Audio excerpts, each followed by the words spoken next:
ሰላም ጤና ይስጥልን። በኢትዮጵያ እንዲሁም በመላው ዓለም የምትገኙ ውድ ቤተሰቦቻችን ይህ ወቅታዊ የሆኑ አነጋጋሪ የአርቲስቶችን፣ የሙዚቀኞችን፣ የአንጋፋና የታዋቂ ግለሰቦችን እንዲሁም አዝናኝ የሆኑ ትኩስ ወቅታዊ መረጃዎችን የምናቀርብበት ቻናል ነው። ታዲያ ከሰሞኑ እጅግ አነጋጋሪ የሆኑ አርቲስቶቻችን አሉ። አንዳቸው ወደ ትዳር ለማቅናት ጎጆ ለመቀለስ ሲወስኑ፣ በሌላ በኩል ደግሞ ለፍቺ ቆርጥ የወሰኑ ባለትዳሮችም አሉ። በአንድ በኩል ደስታ፣ በአንድ በኩል ሀዘን ያየንበት ሳምንት ነው። መንሱር ጀማል አርቲስቱን ሊከሰው ነው። አስጌ ምን ገጠመው? ከተለያዩ አካላት እየተነሳበት ያለው ትችትስ ምንድን ነው? እኚህንና ሌሎች ቆንጆና የተመረጡ መረጃዎችን ከአነጋጋሪነታቸው ባሻገር ግለሰቦቹ ጋር ያለው እውነታ ምንድን ነው የሚለውን በስፋት እናስደምጣችኋለን። ታዲያ እናንተም ለቻናላችን አዲስ ከሆናችሁ ቻናላችንን ሰብስክራይብ በማድረግ ቤተሰብ እንድትሆኑን እየጋበዝናችሁ ወደ መረጃዎቹ እናመራለን። እስከ ዝግጅታችን ፍጻሜ መልካም ቆይታ። ወደ አስቀደምንላችሁ መረጃችን ስናመራ የአርቲስቱን አነጋጋሪ ሽምግልና እንመለከታለን። በርካታ የኪነ ጥበብ ሰዎች የተገኙበት የአርቲስቱ ሽምግልና እጅግ አነጋጋሪ ሆኗል። ሰርግ የመሰለ የተባለው የአርቲስቱ ሽምግልና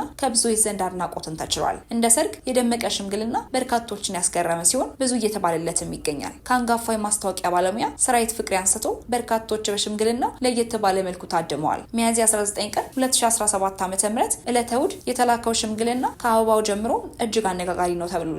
ከዚህ ቀደም አርቲስት ናታይ ጌታቸው በሰይፉ ሾው ላይ ለየት ባለ መልኩ ታገብኛለሽ የሚል ጥያቄ ለፍቅር አጋሩ የጠየቃት እንደነበረ ይታወሳል። በጊዜው ነገሩ እጅግ አነጋጋሪም ነበር። አነጋጋሪነቱን ከፍ ያደረገው ደግሞ በተወዳጁና በአንጋፋ የቲቪ ሾው ላይ ባልተለመደ መልኩ የታገብኛለሽ ወይ ጥያቄ መቅረቡ ነው። ታዲያ ዛሬ አርቲስቱ ከወራት ቆይታ በኋላ ለፍቅረኛው ቤተሰቦች በወጉ መሰረት ሽማግሌ ላከ ሲሆን ሽምግልናው ላይም የተፈጠሩ ለየት ያሉ ክስተቶችም እጅግ አነጋጋሪ ሆነዋል። ከታገብኛለሽ ወይ ጥያቄው በኋላ በርካቶች አርቲስቶቹ አንድ ላይ መኖር የጀመሩ መስሏቸው ቢሆንም ነገር ግን ግንኙነታቸው በባህላዊ መንገድ በቀስታ ወደ ወላጆቻቸው አምርቶ ልጃችሁን ለልጃችን የሚል ጥያቄ አንጋፋው ሰራዊት ፍቅሬ፣ ግሩም ኤርሚያስ፣ እንግዳ ሰዋብቴና ሌሎችም በርካታ ታዋቂ ሰዎችም በተገኙበት የተደረገ ሲሆን የሞቀ ጨዋታና ጭፈራም ነበረው።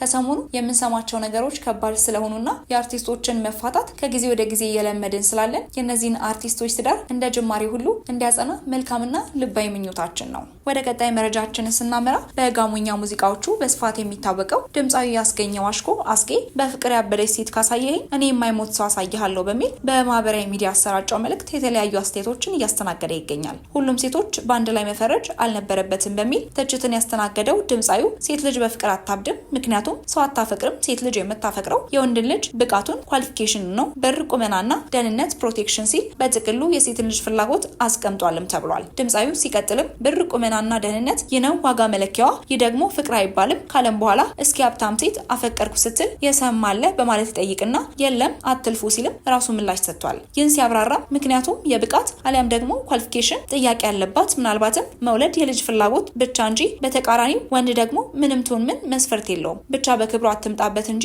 ሲልም ተደምጧል። አስጌ ልክ አንጻራዊ ቢሆንም በእኔ ሀሳብ የተስማማ ብቻ አሚን ይበል ሲልም መልእክቱን አስተላልፏል። ታዲያ ይህንን መልእክት ካስተላለፈ በኋላ በርካቶች በጉዳይ ላይ የተነጋገሩበት ይገኛሉ። አንዳንዶች ከራሱ ያተነስቶ ነው፣ ሌሎች ደግሞ ከያየው ከሰማው አሊያም ደግሞ የተስተዋለ ካለው አንጻር ነው እያወራ ያለው በማለትም የተለያዩ ሀሳቦችን እየሰጡት ይገኛሉ። አስጌ ሁሉንም ሴቶች በዚህ መልኩ መተቸትም አልነበረበትም የሚሉ የተቃውሞ ድምጾችም ይሰማሉ። በዚህ ጉዳይ ላይ በርካቶችም የተለያዩ ሀሳቦችን እየተለዋወጡም ይገኛሉ። ወደ ቀጣይ መረጃችን ስናመራ እጅግ በሚያሳዝን ሁኔታ በትዳር ቆይታቸው ረጅም ዓመታትን አሳልፈው የአብራካቸው ክፋይ ልጆቻቸውን አንድ ላይ ያሳደጉ ጸባቸው ፍጹም ሊረግብ ያልቻሉ አርቲስቶች እስከ ወዲያኛው መለያየት ጉዳይ ነው ሌላኛው አነጋጋሪም አጀንዳ ሆኗል። በተለያዩ ማህበራዊ ድረገጾች ላይ ከሚነዛው ወሬ በዘለለ አርቲስቶቹ ጋር ያለው የፍቻቸው ትክክለኛው ምክንያት እና አርቲስት ሳምሶን ታደሰ በቃኝ ብዙ ቻልኩኝ ብዙ ርቀት ሄጄበታለሁ ግን አልሆነም ያለበትን የሰሞኑን አነጋጋሪ ጉዳይ እንመለከታለን። አርቲስት ሳምሶን ታደሰ ቢቢና ተወዳጇ ባለቤቱ ድምፃዊት ዳግማዊት ከረጅም የትዳር ዓመት ቆይታ በኋላ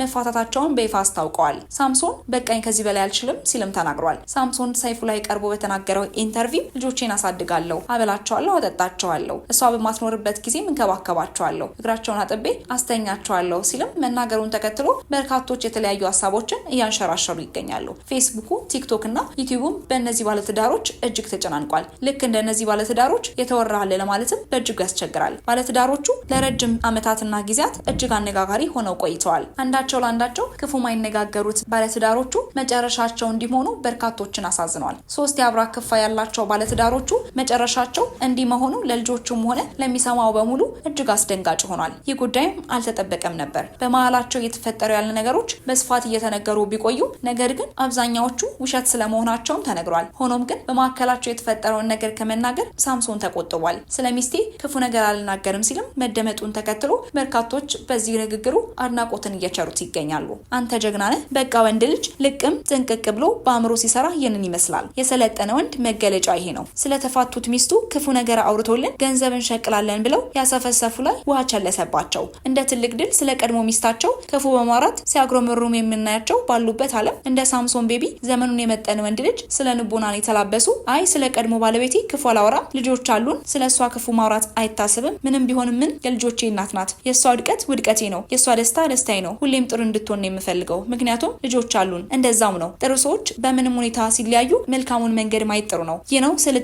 ብትለያዩ የቀድሞ ሚስትና የልጆች እናት በኋላ ቀር አስተሳሰብ ስትሳደብ ስትወራጭ አትውልም። ይልቁንም ልክ በትዳር እንደነበረው ልትጠብቃትና ልትጠነቀቅላት ትሻለ። ስለ ዳጊና ሳምሶን ትዳር ያልተወራለ ማለት እጅግ ይከብዳል። በኢትዮጵያ ታሪክ በትዳር ዙሪያ የእነሱን ያህል ብዙ የተባለለትም ትዳር ያለ አይመስልም። ሳምሶን የተናገረው ሙሉ ኢንተርቪው በትዳር ውስጥ ላሉ ሰዎች ትልቅ ትምህርትና የማንቂያ ደውል ነው። እውነት ለመናገር አሳዝኖኛል። ወንድ ልጅ ተፈጥሯችን አጋልጦ ሰጥቶን ስሜታችን ፊታችን ላይ ቶሎ ይነበባል። ሳምሶን ብዙ የደከመበት ልጆቹን ያፈራበትን ትዳር እንዲሁ እንዳልፈታው በሚገባ ፊቱ ላይ ያሉ ስሜቶች ያሳያሉ ሲሉ በርካቶች ሀሳባቸውን ይሰጣሉ። ሲያወራ ሙሉ ገጽታው ይናገራል። ሲበዛ ደክሞታል።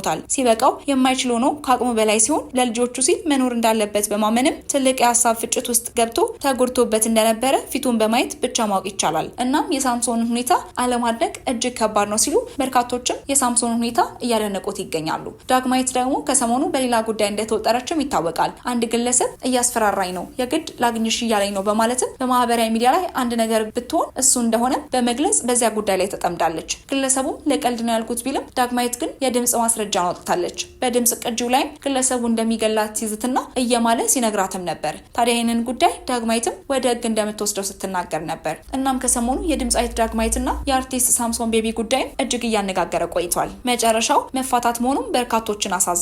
ምክንያቱም እነዚህ ባለትዳሮች በመካከላቸው 3 ልጆች ያህል አሏቸው። ታዲያ እነዚህ ልጆች ተለያይቶ ማሳደጉ ከፍተኛ የሆነ ተጽዕኖን ሊፈጥር እንደሚችልም እየተነገረ ይገኛል። ሁለቱ ባለትዳሮች በዚህ አቋማቸው ይጸን ይሆን አሊያስ ደግሞ ወደ ቀድሞ ትዳራቸውና ቀልባቸው ይመለሳሉ የሚለው ለበርካቶች አጓጊ የሆነ ጥያቄና ረጅም ጊዜና መልስ የሚፈልግ ጉዳይ ነው። ወደ ቀጣይ መረጃችን ስናመራ መንሱር ጀማል አርቲስቱን ከሶታል። ይህ ጉዳይም እጅግ እያነጋገረ ይገኛል። ድምጻዊ ቃቂ ተስፋዬ እኔን የምትወዱኝ ባለሀብቶች እባካችሁ መንሱርን ደግፉት፣ እኔ ትልቅ ባለሀብት መስሎኝ ነበር፣ ለካ ቲክቶከር ነው ሲል ተደምጧል። መንሱር ጀማል ስሜን ስላጠፋ ባለሀብቶኜ ቲክቶከር ነኝ ስላለ በ24 ሰዓት ውስጥም ይቅርታ ካላለ ወደ ክስ ሄዳለሁ ሲልም ተናግሯል። በዚህም አቶ መንሱር ጀማል ለድምጻዊ ቃቂ ተስፋዬ መግለጫና ማስጠንቀቂያ ሰጥቷል። መግለጫውም እንዲህ ይላል። ለድምጻዊ ቃቂ ተስፋዬ በፍትሐ ብሔር ሕግ ቁጥር 1772 እና 1773 መሰረት የተሰጠ የጽሁፍ ማስጠንቀቂያ። ይህንን የጽሁፍ ማስጠንቀቂያ ለመጻፍ ያስገድደኝ ምክንያት እኔ ማስጠንቀቂያ ሰጪና እርስዎ ምንም የሚያገናኘን ከውል ሆነ ከህግ የመነጨ ግንኙነት ባይኖርም አሁን ላይ በትክክል የማላስታውሰው ቀን ላይ ከ3 ዓመት በፊት ቢሮዬ በመምጣት ድጋፍና እርዳታ ጠይቀኝ ፈቃደኛ ለመሆኔን ገልጬ ከተለያየን ከዓመታት በኋላ